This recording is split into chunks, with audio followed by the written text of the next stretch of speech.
कालू नाम का एक भालू गांव के बाहर वाले जंगल में रहता था। वो देखने में जितना काला कलूटा था, मन से उससे भी अधिक काला था। ऊपर से मीठी मीठी बातें करता था और मौका मिलते ही उन्हें चट कर देता। छोटे जानवर तो प्रायः चिकनी चुपड़ी बातों के जाल में फंस ही जाते थे। उसी जंगल में मोटू और छोटू नाम के दो खरगोश भी रहते थे। देखने में वे जितने छोटे थे, अक्ल में उतने ही अधिक बुद्धिमान। उन दोनों में दोस्ती भी खूब थी।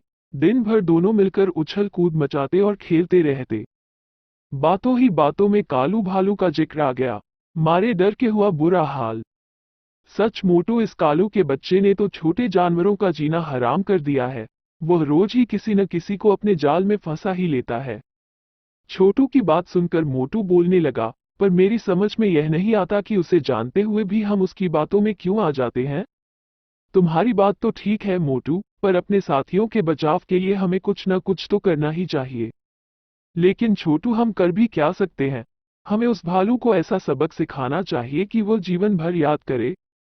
छोटू की बात पर मोटू कुछ सोचते हुए बोला, तुम कहते हो तो जरूर कुछ न कुछ करेंगे। इसके बाद दोनों मित्र छलांगे लगाते हुए चले गए। एक पेड़ के नीचे बैठे वे सुस्ता रहे थे। तभी कालू भालू की आवाज उनके कानों में पड़ी। उस समय छोटू ने सोचा कि यदि वे भागने की स्क्वायर एक कोशिश करें तो शायद कालू भालू उन्हें दबोच ले।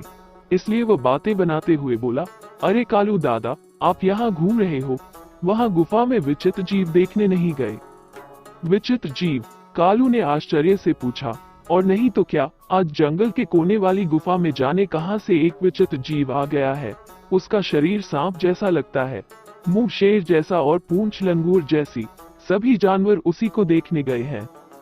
अच्छा, तो मुझे भी वहां अवश्य जाना चाहिए, कालू भालू बोला। कालू भालू वास्तव में ही उनकी बातों में आ गया था।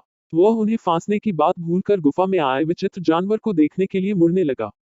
तभी छोटू ने आवाज लगाई, कालू दादा, तुम्हें याद है न कि उस विचित्र जानवर का मुंह शेर जैसा है? उसका मुंह देखकर डर मत जाना।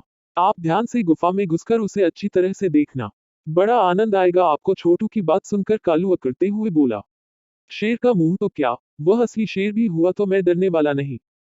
इतना कहकर कालू भालू विचित्र जानवर को देखने की उत्सुकता में गुफा की ओर चल पड़ा। उसी समय मोटू और छोटू खरगोश भी दौड़ते हुए दूसरे रास्ते से गुफा के पास पहुंचकर छिप गए।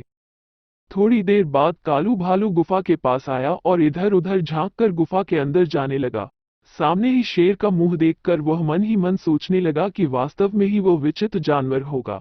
बिना किसी झिझक के वह अंदर जाने लगा। कुछ ही क्षणों बाद कालू भालू गिरता पड़ता गुफा से बाहर की ओर दौड़ता आ रहा था। बेचारे के शरीर पर कई जगह गहरे घाव हो गए थे। कहो कालू दादा, देख लिया विचित्र जानवर? छोटू ने पूछा तो मोटू भी बोल पड़ा, अब तक तो तुम बातों में फंसाकर छोटे जानवरों को मारते थे, आज तुम खुद भी बातों के जाल में फंस ही गए। कालू भालू की दोनों टांगें इतनी बुरी तरह घायल हो गई थी कि अब वह ठीक से चलने लायक भी नहीं रहा था। असल में जंगल के कोने वाली गुफा में कुछ समय पहले ही एक शेर रहने लगा था। कालू भालू को इसकी जानकारी नहीं थी। उसी का लाभ उठाकर मोटू और छोटू खरगोश ने उसे ये सबक सिखाने की सोची थी।